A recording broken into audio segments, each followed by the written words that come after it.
Assalamualaikum dan selamat sejahtera. Hari ini kita sambung lagi pembelajaran sains tingkatan 4 bersama saya Cikgu Taufik Ibrahim. Hari ini kita masuk tema baru, tema 2, penyelenggaraan dan kesinambungan hidup.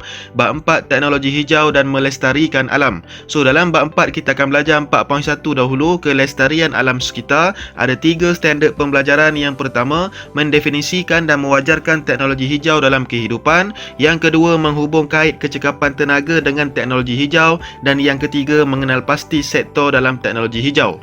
Okey, kita akan pergi dahulu kepada kelestarian alam sekitar. Okey, kemajuan teknologi dan pembangunan secara holistik memudahkan dan mempercepatkan pelbagai urusan manusia ketika sekarang ini ataupun pada masa kini. Namun, kemajuan teknologi juga membawa kesan yang buruk kepada alam sekitar. Okey, contohnya apabila negara-negara telah maju, so banyaklah kilang-kilang kereta yang dihasilkan, dicipta. So daripada pembangunan kereta, kilang dan sebagainya akan membawa kesan buruk kepada alam sekitar, contohnya pencemaran udara, pencemaran air, okey, dan sebagainya. Okey, jadi teknologi hijau diperkenalkan bagi mengembalikan semula kesedaran manusia terhadap kelestarian alam sekitar. Okey, jadi teknologi hijau ni diperkenalkan apabila dunia yang kita duduk sekarang ni dah terlampau banyak pencemaran-pencemaran yang berlaku. Jadi teknologi hijau diperkenalkan untuk kembalikan semula kesedaran kita terhadap kelestarian alam sekitar. Okey, jadi konsep tenaga hijau ini, okey, kita akan bincang dahulu apa itu tenaga hijau. Okey, apa itu teknologi hijau? Teknologi hijau ialah pembangunan dan aplikasi produk, peralatan serta sistem untuk memelihara alam sekitar dan alam semula jadi serta meminimumkan atau mengurangkan kesan negatif daripada aktiviti manusia. Okey, jadi contohnya apa yang kita dapat lihat sekarang, banyak negara-negara yang sedang menuju ke arah green technology ataupun teknologi hijau untuk menjaga alam sekitar kita sekarang ni. Alright. Ciri-ciri produk, peralatan dan sistem teknologi hijau ada cirinya. Apa itu? Kalau kita tengok peralatan teknologi hijau ni mesti ada ciri-ciri ini. Yang pertama, kualiti persekitaran tidak terancam. Yang kedua, tiada ataupun kita meminimumkan pembebasan gas rumah hijau, contohnya karbon dioksida, karbon monoksida dan sebagainya. Yang ketiga, menggunakan dan menjana tenaga daripada sumber boleh baharu. So banyak negara sekarang mencari sumber-sumber baharu, contohnya sumber alternatif sebagai menjana elektrik, contohnya hidroelektrik, sumber angin, okey, sumber solar dan sebagainya. Yang keempat, menjimatkan penggunaan tenaga dan sumber tidak boleh baharu, kita kurangkan ataupun kita minimumkan penggunaan tenaga yang tidak boleh baharu, contohnya bahan api fosil. Yang kelima ialah selamat untuk digunakan. Okey, seterusnya kita pergi kepada kepentingan teknologi. Kenapa kita perlu guna teknologi hijau ini? Yang pertama, boleh mengatasi masalah kemusnahan alam sekitar, mengurangkan pengeluaran karbon, contohnya karbon dioksida dan sebagainya, meningkatkan tahap kesihatan dan kehidupan manusia. Dan yang keempat, menjimatkan penggunaan sumber asli negara dengan menggunakan sumber tenaga boleh baharu. Sebab sumber asli negara, contohnya gas asli, petroleum dan sebagainya ni cepat habis digunakan. So dia sumber yang tidak boleh diperbaharui. So kita kena jimatkan, kita cari tenaga baharu, contohnya tenaga solar, tenaga biojisim dan sebagainya. Okey, so contohnya kenderaan tenaga solar. Okey, kenderaan tenaga solar ini menggunakan cahaya matahari sebagai sumber kuasa untuk bergerak. Jadi dia boleh mengurangkan penggunaan bahan api fosil. Contohnya kita kena kurangkan penggunaan petroleum, okey, ataupun minyak petrol lah. Okey, yang kedua, kereta elektrik. Okey, kereta elektrik ini tenaga elektrik daripada panel solar. Okey, yang seterusnya kita juga di Malaysia kita ada solar farm ataupun ladang solar di Malaysia. Contohnya banyak, sebenarnya saya bagi contoh 2 sahaja. Di Sungai Siput Perak yang membekalkan tenaga elektrik yang berjumlah 60,500 kilowatt. Selepas itu kita ada juga di Sepang, Selangor yang membekalkan 9,800 kilowatt tenaga elektrik. Okey, seterusnya kita pergi kepada menghubung kait kecekapan tenaga dengan teknologi hijau. So, dasar teknologi hijau kebangsaan di Malaysia telah dilancarkan pada Julai 2009, di mana negara kita mempunyai kesedaran untuk membangunkan teknologi hijau. Jadi, negara kita telah melancarkan dasar teknologi hijau kebangsaan pada Julai 2009. So, ada 4 tonggak utama dasar teknologi hijau kebangsaan, iaitu yang pertama berkait dengan tenaga, mempromosikan kecekapan tenaga dan mencari ketidakbergantungan tenaga. Yang kedua, alam sekitar, iaitu untuk meminimumkan kesan negatif dan memelihara alam sekitar. Yang ketiga, dari segi ekonomi, menambah ekonomi negara melalui penggunaan teknologi. Dan yang keempat ialah sosial, iaitu meningkatkan kualiti hidup untuk semua. Okey, seterusnya kita pergi kepada Kecekapan tenaga. Apa itu kecekapan tenaga? Penggunaan tenaga yang kurang bagi menjalankan sesuatu kerja pada kadar yang sama atau lebih tanpa menjejaskan keselesaan atau hasil yang diingini. Itulah maksud kecekapan tenaga. So maknanya peralatan yang cekap tenaga ini melepaskan lebih rendah karbon ke alam sekitar. Itu ialah kecekapan tenaga. Alright. Jadi kepentingan kecekapan tenaga melalui pengamalan teknologi hijau, kita boleh menjimatkan sumber tenaga. Okey, kita boleh penjimatan sumber tenaga ini dapat kita pertingkatkan, ekonomi negara juga akan semakin kukuh dan kita juga dapat mengurangkan pembaziran.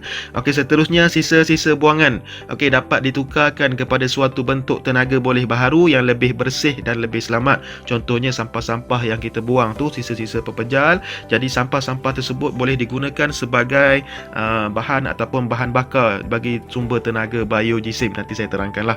Okey, seterusnya inisiatif dan usaha yang dijalankan ke arah pelaksanaan kecekapan tenaga. So kita dah memperkenalkan label kecekapan tenaga bagi alatan elektrik. Okey, diperkenalkan oleh Suruhanjaya Tenaga ataupun ST.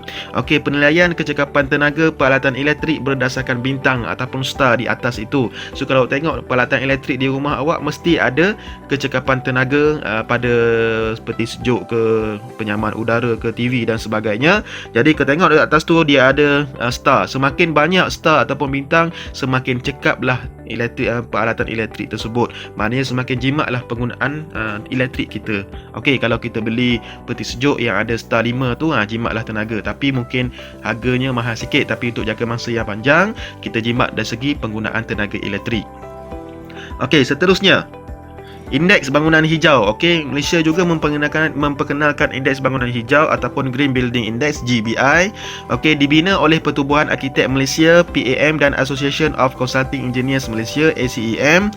Jadi mereka ini menumpukan kepada 6 kriteria untuk memberikan GBI kepada bangunan-bangunan tertentu, iaitu yang pertama kecekapan penggunaan sumber tenaga, kecekapan penggunaan air, kualiti persekitaran dalaman, yang keempat perancangan dan pengurusan tapak, yang kelima bahan-bahan dan sumber, yang keenam ialah inovasi. So bangunan GBI ini dari segi kecekapan tenaganya kita dapat jimatkan, contohnya kurang menggunakan tenaga elektrik, kurang menggunakan lampu-lampu sudi, menggunakan banyak cahaya-cahaya semula jadi daripada matahari. Selepas itu GBI ini juga kecekapan penggunaan air, di mana mereka memproses air hujan turun sebagai air untuk tanaman dan sebagainya. Perancangan dan pengurusan tapak dekat dengan public transport ataupun pengangkutan awam untuk mengurangkan penggunaan kereta ataupun alatan yang bermotor yang menggunakan bahan api fosil dan sebagainya.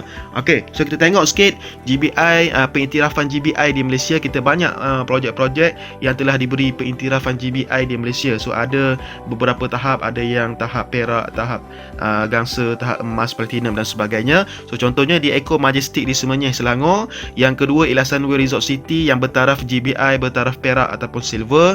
Seterusnya Bukit Bintang City Centre di Kuala Lumpur yang bertaraf GBI emas, dan yang terbaru Tun Razak Exchange TRX yang bertaraf platinum. So antara tempat-tempat ini dah diberi indeks bangunan hijau oleh GBI, oleh persatuan tadilah.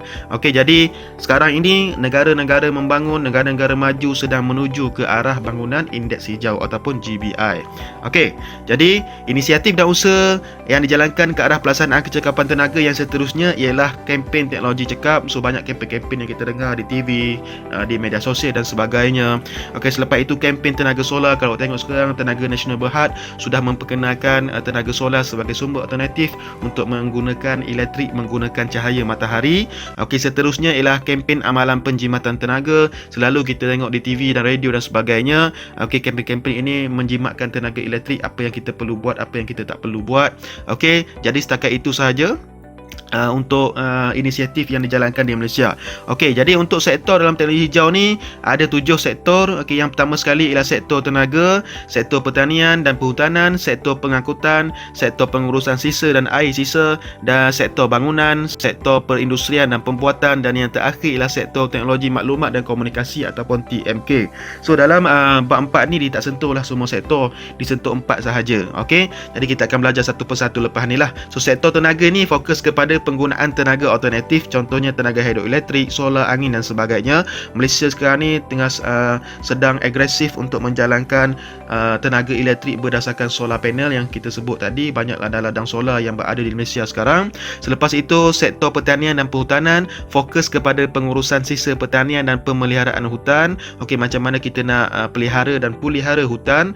Okey, seterusnya kita pergi kepada sektor pengangkutan, penggunaan tenaga yang boleh baharu dalam pengangkutan berkonsepkan teknologi hijau. Kita tengok kereta-kereta sekarang dah menggunakan banyak inovasi-inovasi yang dilakukan terhadap pengangkutan kita. Ada yang menggunakan elektrik, ada hybrid dan sebagainya. Sektor pengurusan sisa dan air sisa, minimumkan pembuangan sisa dan air sisa, mengolah menjadi sesuatu yang baharu. Contohnya kita guna lebih kepada recycle lah, bahan buangan kita recycle jadi benda yang baharu. Contohnya sampah-sampah ini juga boleh digunakan sebagai bahan bakar dalam kita nak menghasilkan tenaga biojisim. Okey, seterusnya sektor bangunan fokus kepada pembinaan bangunan hijau. Okey, contohnya bangunan Berlian yang merupakan ibu pejabat ataupun headquarters bagi Suruhanjaya Tenaga. So sangat unik bangunan ini kerana dapat menjimatkan pelbagai sumber tenaga, kurang menggunakan elektrik dan sebagainya. Selepas itu, sektor perindustrian dan pembuatan program kecekapan tenaga dan pengurusan tenaga dalam mengurangkan kesan rumah hijau, jerebu dan hujan asid. Okey, sebabkan perindustrian dan pembuatan ini ada kilang-kilang besar yang membebaskan gas-gas yang berbahaya yang kita panggil sebagai gas rumah hijau. Jadi macam mana kita nak mengurangkan kesan rumah hijau tersebut, mengurangkan jerebu dan mengurangkan hujan asid. Okey, selepas itu kita akan bincang yang terakhir ialah sektor teknologi maklumat dan komunikasi TMK, pengamalan teknologi maklumat dan komunikasi hijau dalam bidang pembuatan, reka bentuk, penggunaan serta pelupusan peralatan komputer untuk mengurangkan penggunaan bahan berbahaya serta menjimatkan tenaga. Contohnya bahan-bahan elektronik, okey, banyak telefon-telefon, laptop, komputer dan sebagainya. Macam mana cara kita nak lupuskan dengan cara yang selamat dan tidak membahayakan kepada semua. Okey, jadi boleh cuba jawab soalan yang saya sediakan di bawah ini. Tekan saja link di deskripsi video di bawah ini. Jangan lupa untuk subscribe. Ada soalan boleh tanya kepada page Facebook saya, Cikgu Taufik Ibrahim. So, pembelajaran seterusnya kita akan belajar 4.2, okey, iaitu sektor tenaga. Okey, kita akan belajar sektor tenaga. Kita akan bincang berkenaan dengan apa masalah-masalah, isu-isu yang terlibat dalam sektor tenaga dan cara untuk menyelesaikan isu tersebut. Jadi kita jumpa lagi. Assalamualaikum. Selamat sejahtera. Terima kasih.